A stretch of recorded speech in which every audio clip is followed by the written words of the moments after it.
परमेश्वर के दैनिक वचन। परमेश्वर पर तुम्हारा विश्वास, सत्य की तुम्हारी खोज और यहां तक कि तुम्हारे आचरण का तरीका सब वास्तविकता पर आधारित होने चाहिए।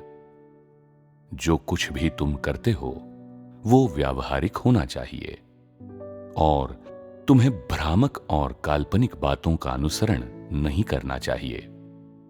इस प्रकार से व्यवहार करने का कोई मूल्य नहीं है और इतना ही नहीं, ऐसे जीवन का कोई अर्थ नहीं है। चूंकि तुम्हारी खोज और जीवन केवल मिथ्या और कपट के बीच व्यतीत होते हैं और चूंकि तुम उन चीजों की खोज नहीं करते जो मूल्यवान और अर्थपूर्ण हैं, इसलिए तुम्हें केवल अनर्गल तर्क वितर्क और सिद्धांत प्राप्त होते हैं जो सत्य से संबंधित नहीं होते। ऐसी चीजों का तुम्हारे अस्तित्व के अर्थ और मूल्य से कोई संबंध नहीं है और ये तुम्हारे लिए केवल खोखला अधिकार ला सकती हैं। इस तरह तुम्हारा पूरा जीवन बिना किसी मूल्य और अर्थ का हो जाएगा और यदि तुम सार्थक जीवन की खोज नहीं करते तो तुम 100 वर्षों तक भी जीवित रह सकते हो, किंतु ये सब व्यर्थ होगा। उसे मानव जीवन कैसे कहा जा सकता है? क्या ये वास्तव में एक जानवर का जीवन नहीं है? इसी प्रकार यदि तुम लोग परमेश्वर पर विश्वास के मार्ग का अनुसरण करने का प्रयास तो करते हो, किंतु उस परमेश्वर को खोजने का कोई प्रयास नहीं करते जिसे देखा जा सकता है और इसके बजाय अदृश्य एवं अमूर्त परमेश्वर की आराधना करते हो, तो क्या इस प्रकार की खोज और भी अधिक व्यर्थ नहीं है? अंत में तुम्हारी खोज खंडहरों का ढेर बन जाएगी।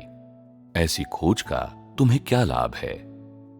मनुष्य के साथ सबसे बड़ी समस्या यह है कि वो केवल उन्हीं चीजों से प्यार करता है जिन्हें वो देख या स्पर्श नहीं कर सकता, जो अत्यधिक रहस्यमयी और अद्भुत होती हैं और जो मनुष्यों द्वारा अकल्पनीय और अप्राप्य हैं। जितनी अधिक अवास्तविक ये वस्तुएं होती हैं, उतना ही अधिक लोगों द्वारा उनका विश्लेषण किया जाता है और यहां तक कि लोग अन्य सभी से बेपरवाह होकर भी उनकी खोज करते हैं और उन्हें प्राप्त करने की कोशिश करते हैं।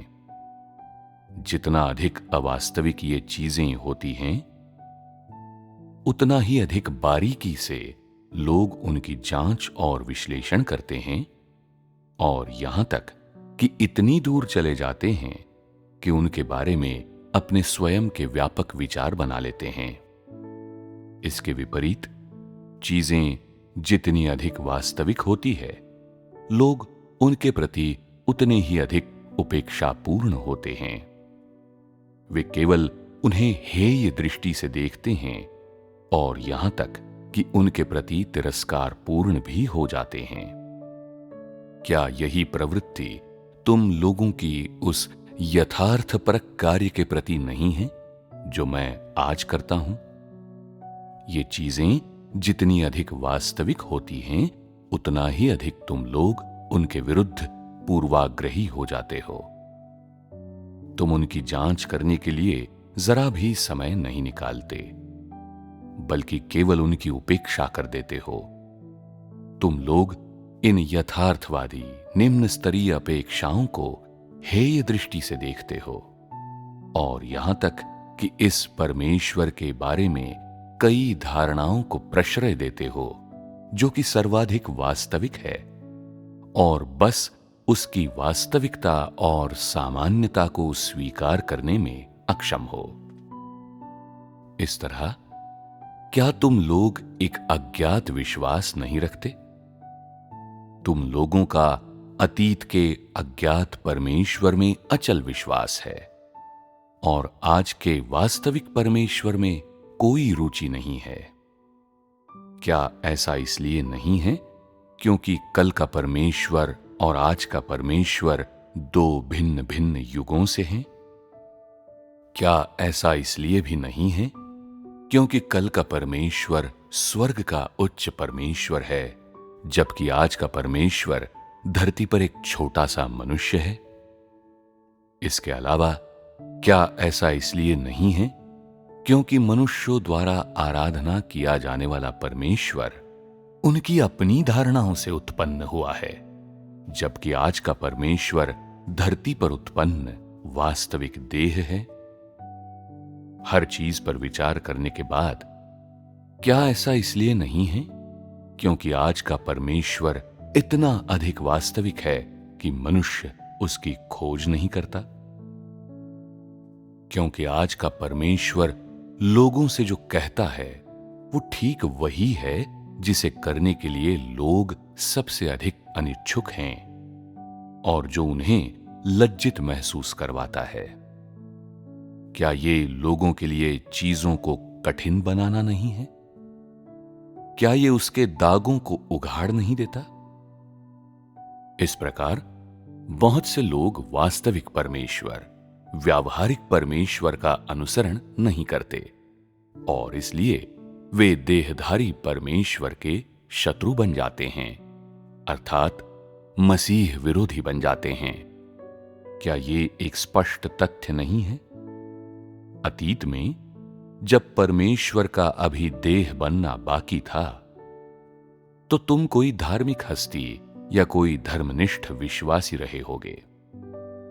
परमेश्वर के देह बनने के बाद ऐसे कई धर्मनिष्ठ विश्वासी अनजाने में मसीह विरोधी बन गए। क्या तुम जानते हो यहां क्या चल रहा है? परमेश्वर पर अपने विश्वास में तुम वास्तविकता पर ध्यान केंद्रित नहीं करते या सत्य की खोज नहीं करते, बल्कि इसके बजाय तुम झूठ से ग्रस्त हो जाते हो। क्या ये देहधारी परमेश्वर के प्रति तुम्हारी शत्रुता का स्पष्टतम स्रोत नहीं है? देहधारी परमेश्वर मसीह कहलाता है, इसलिए क्या देहधारी परमेश्वर पर विश्वास न करने वाले सभी लोग मसीह विरोधी नहीं हैं? इसलिए क्या तुम जिस पर विश्वास करते हो और जिससे प्रेम करते हो वो सच में देहधारी परमेश्वर है? क्या यही वास्तव में जीवित, श्वास लेता हुआ वो परमेश्वर है जो बहुत ही वास्तविक और असाधारण रूप से सामान्य है? तुम्हारी खोज का ठीक ठीक क्या उद्देश्य है?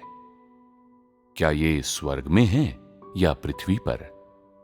क्या ये एक धारणा है या सत्य? क्या ये परमेश्वर है या कोई अलौकिक प्राणी? वास्तव में सत्य जीवन की सर्वाधिक वास्तविक सूक्ति है और मानव जाति के बीच इस तरह की सूक्तियों में सर्वोच्च है, क्योंकि यही वो अपेक्षा है जो परमेश्वर मनुष्य से करता है और यही परमेश्वर द्वारा व्यक्तिगत रूप से किया जाने वाला कार्य है। इसीलिए इसे जीवन की सूक्ति कहा जाता है। ये कोई ऐसी सूक्ति नहीं है जिसे किसी चीज में से संक्षिप्त किया गया है, न ही ये किसी महान हस्ती द्वारा कहा गया कोई प्रसिद्ध उद्धरण है। इसके बजाय ये स्वर्ग और पृथ्वी तथा सभी चीजों के स्वामी का मानव जाति के लिए कथन है। ये मनुष्य द्वारा किया गया कुछ वचनों का सारांश नहीं है, बल्कि परमेश्वर का अंतर्निहित जीवन है और इसीलिए इसे समस्त जीवन की सूक्तियों में उच्चतम कहा जाता है। लोगों की सत्य को अभ्यास में लाने की खोज उनके कर्तव्य का निर्वाह है,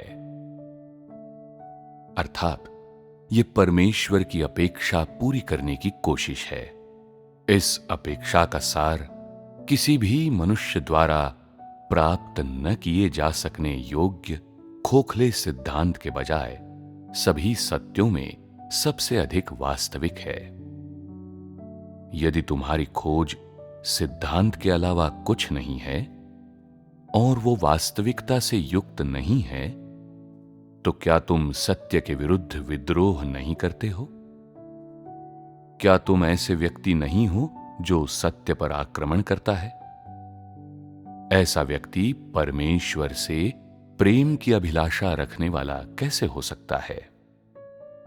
वास्तविकता से रहित लोग वे लोग हैं जो सत्य के साथ विश्वासघात करते हैं, और वे सभी सहज रूप से विद्रोही हैं।